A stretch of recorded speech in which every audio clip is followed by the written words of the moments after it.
Hai sahabat sukses, kembali ketemu dengan saya Dedi Sidarta. Kali ini kita akan membahas tentang 5 kewajiban setelah Anda memiliki NPWP. Setelah yang satu ini.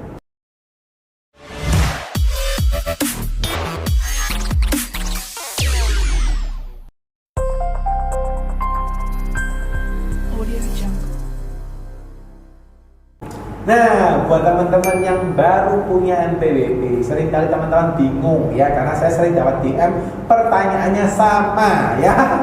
Pak, gimana Pak setelah saya punya NPWP? Nah, timbang saya ketik satu-satu guys, tangannya mohon maaf nih ya buat teman-teman yang kadang-kadang komennya nggak kebales, kadang-kadang yang DM-nya lama kebales, sorry ya guys, karena jujur saya juga pekerjaannya banyak, jadi saya akan berusaha semaksimal mungkin untuk reply. Kadang-kadang juga tim yang bantu reply, tapi kalau pertanyaannya spesifik bisa saya reply sendiri ya. Nah, ya ini memang akhirnya timbang dan saya reply satu persatu, saya buatkan saja video buat teman-teman supaya jelas, langsung tahu ya apa yang harus kalian lakukan setelah Anda memiliki NPWP ya. Nah, ini akan ada 5 kewajiban, dan yang nomor 5 ini yang paling penting untuk Anda lakukan ya, jangan sampai lupa ya, karena kalau sampai lupa masalahnya atau ini ya, dampaknya ada denda ya. Ini eman-eman guys, sayang. Eman-eman itu bahasa Indonesia ya. Bahasa Indonesia itu sayang gitu ya. Sayang kalau Anda sampai denda karena ada pajak cuma gara-gara yang nomor 5 nggak dilakukan. Oke? Nah, sekarang saya akan jelaskan dulu apa saja 5 kewajiban yang harus Anda lakukan setelah Anda punya NPWP ya, kartu NPWP. Nah, yang pertama guys, setelah Anda punya NPWP, kewajiban pertama yang harus Anda lakukan adalah Anda harus mendaftarkan diri untuk mendapatkan e-fin. Ya, apa Pak itu e-fin? E-fin itu istilahnya gini guys. Kalau dulu Anda punya NPWP, Anda itu bisa melaporkan pajak Anda secara offline, atau Anda datang ke kantor pajak, Anda mengisi form SPT, Anda berikan ke kantor pajaknya, lalu ya sudah Anda berikan ke mereka, Anda lapor secara offline, Anda ngantri dan kawan-kawan, selesai ya. Tapi sekarang guys, pajak nggak mau Anda datang secara offline karena menyulitkan mereka. Karena jujur guys, form SPT banyak, orangnya banyak, mereka juga puyeng gitu ya. Nah, so guys, mereka mempersimpel dengan cara mereka membuat namanya pelaporan pajak secara online. Dan sekarang tidak ada lagi pelaporan pajak secara offline, tidak ada. Oke?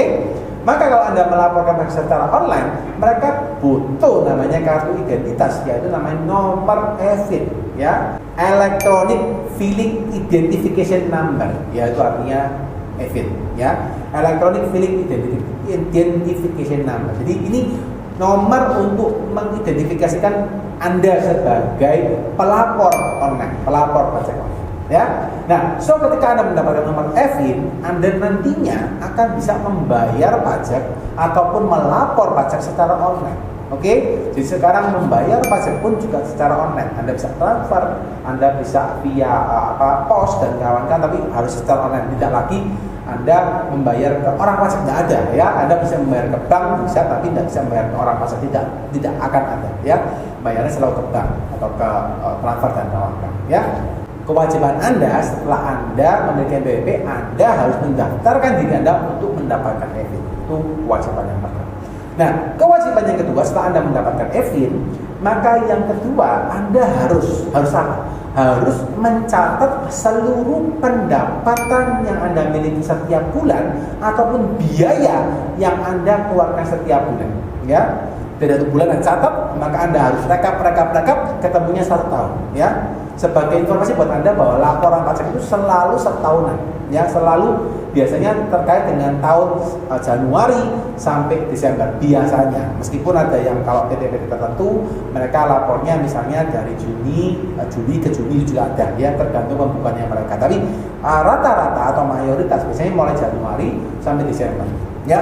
Maka teman-teman harus punya rekapan pendapatannya teman-teman ya, baik itu gaji maupun Anda sebagai pengusaha ya, sebagai omset ya, setiap bulan itu berapa dan biayanya berapa ya. Kalau Anda sebagai pengusaha, biaya sama omsetnya ini akan menjadi keuntungannya berapa. Tapi kalau Anda sebagai pribadi, Anda punya penghasilan dan biaya berapa, Anda bisa mengecek harta yang Anda simpan berapa ya, harta yang Anda perlu lampirkan di kantor pajak berapa, yang dilaporkan di SPT berapa. Ya, so harus tahu dulu berapa omsetnya, berapa biayanya. Maka Anda akan tahu keuntungan Anda setiap bulan dan setiap tahun berapa. Ini bisa Anda laporkan dengan secara baik. Ya, ini penting guys untuk dilakukan guys. Kenapa? Karena ke depan perpajakan bukan lagi asal Anda mau melaporkan seenaknya, tidak bisa.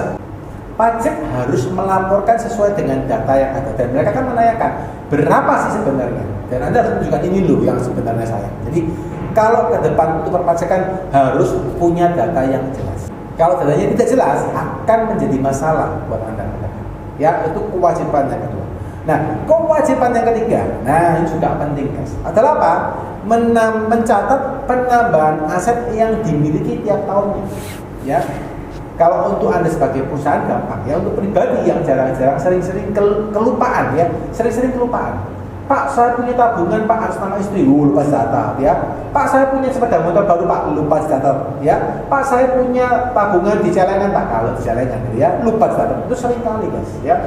Maka dari itu guys, ketika Anda memiliki NPWP, setelah Anda mencatat penghasilan Anda, pastikan Anda juga mencatat penambahan aset tiap tahunnya. Jadi di akhir tahun ketika Anda akan melakukan pelaporan NPWP, Anda sudah tahu asetnya nambah berapa saja. Dan ini yang paling penting, ketika Anda mensinkronisasikan antara pendapatan Anda dengan aset Anda, ini harus seimbang. Ya, maksudnya apa? Gampang gini guys. Anda punya pendapatan let's say misalnya setahunnya misalnya 100 juta, ngawur ya, ini 100 juta, ini asal aja 100 juta. Anda punya kos atau Anda punya biaya 50 juta. Maka harusnya Anda punya harta sisanya 100 juta dikurang 50 juta, sisanya 50 juta kan gitu. Oke? Tapi yang nggak masuk akal ketika Anda punya omset 100 juta, Anda di tahun itu ada penambahan data 200 juta. Ini nggak masuk akal. Oke? Jadi hartanya 100 juta, penghasilan 100 juta, penghasilannya ya. Harta tambahnya 200 juta, ini nggak masuk akal. Oke? Jadi ketika Anda menambah harta seperti ini, jangan kaget kalau tiba-tiba surat pajak tidak datang ke tempat Anda ya. Loh, ini kok ada penambahan harta? Dia akan, orang pajak akan tanya pada Anda, kok ada penambahan harta yang tidak masuk akal. Oke? Jadi pastikan waktu nambah harta pun hartanya juga masuk akal. Maka Anda harus menulis pencatatannya gimana. Ya, itu yang langkah ketiga. Oke? Nah, setelah langkah ketiga, maka langkah keempat Anda harus menghitung pajak yang Anda lakukan, Anda miliki setiap tahunnya atau setiap bulannya, tergantung daripada pajak yang Anda miliki, klausul pajak yang Anda miliki. Ya, jadi Anda hitung dulu, oh ternyata saya itu punya penghasilan sekian, pajaknya sekian, maka saya sudah punya potongan sekian, sisa pajak yang harus saya bayar adalah sekian. Nah, sisa pajak ini guys, yang harus Anda bayar ya, yang harus Anda bayar ya, di namanya fitur e-billing tadi. Jadi Anda lihat, oh ternyata saya harus bayar pajak sekian, udah bayar dulu ya. Karena pajak itu tidak bisa dilaporkan kalau Anda belum bayar. Jadi Anda bayar dulu pajaknya yang terutang, sudah dihitung, sudah tahu pajaknya berapa, baru Anda bayar dulu. Ya. Nah, yang terakhir guys, yang nomor 5 yang paling penting adalah Anda melakukan pelaporan perpajakan. Ya, jadi Anda melaporkan SPT-nya. Ya, anyway SPT di perpajakan ada beberapa macam. Ya, ada yang bulanan, ada yang tahunan. Ya, jadi kalau bulanan itu juga bisa Anda lakukan. Memang misalnya Anda punya pembayaran, misalnya PPN, misalnya Anda bayar bulanan atau Anda harus lapor bulanan. Tapi juga ada yang lapor tahunan, misalnya seperti SPT pribadi, penghasilan pribadi Anda bayar, atau SPT tahunan, yaitu untuk badan juga Anda lapor tahunan. Ya. Jadi Anda harus laporkan, ya. Kalau misalnya Anda sebagai pribadi sekarang yang lagi nonton, rata-rata Anda cuma perlu melaporkan secara tahunan, ya. Secara bulanannya Anda tinggal bayar saja. Nah, pertanyaannya, Pak, bagaimana Pak kalau seandainya saya itu punya NPWP, tapi saya tidak punya penghasilan, ya? Maka guys, kalau Anda misalnya mendapatkan klausul seperti itu, Anda yang setiap bulan Anda tidak perlu ngapa-ngapain, Anda tidak perlu lapor, Anda tidak perlu setor, tidak perlu bayar juga, karena dalam klausul NPWP yang terbaru, dalam klausul perpajakan terbaru, bagi teman-teman yang memang secara real tidak punya penghasilan, maka Anda tidak perlu melaporkan atau membayar pajak Anda, sudah biarin aja, nihil, ya anggapannya nihil, bahasa kerennya gitu, nihil, ya. Tapi guys, yang perlu Anda perhatikan adalah Anda harus lapor SPT tahunannya, ya. Jangan sampai Anda lupa lapor SPT tahunannya. Kenapa? Karena kalau Anda lupa lapor SPT tahunannya, ini yang masalah, ya. Anda bisa kena denda perpajakan. Oke, Anda bisa denda kena denda perpajakan yang harus Anda bayar kalau memang Anda sampai lupa melaporkan SPT tahunan Anda. Ya, jadi satu masalah yang besar kalau teman-teman sampai kelupaan. Jadi jangan sampai kelupaan melaporkan. Bayarnya kalau nggak ada ya sudah, memang nggak ada ya sudah nggak usah bayar. Tapi kalau lapor wajib guys, ya. Saya pernah nemuin beberapa teman ya yang DM di saya, Pak, saya mulai tahun 2017 Pak, 2016 Pak, belum lapor. Wah, kan lumayan, ya. Anda kena 1 tahunnya Anda belum bayar, let's say misalnya 2016 nih, 2011, 2017, 2018, 2019, 2020, ya, Anda belum bayar.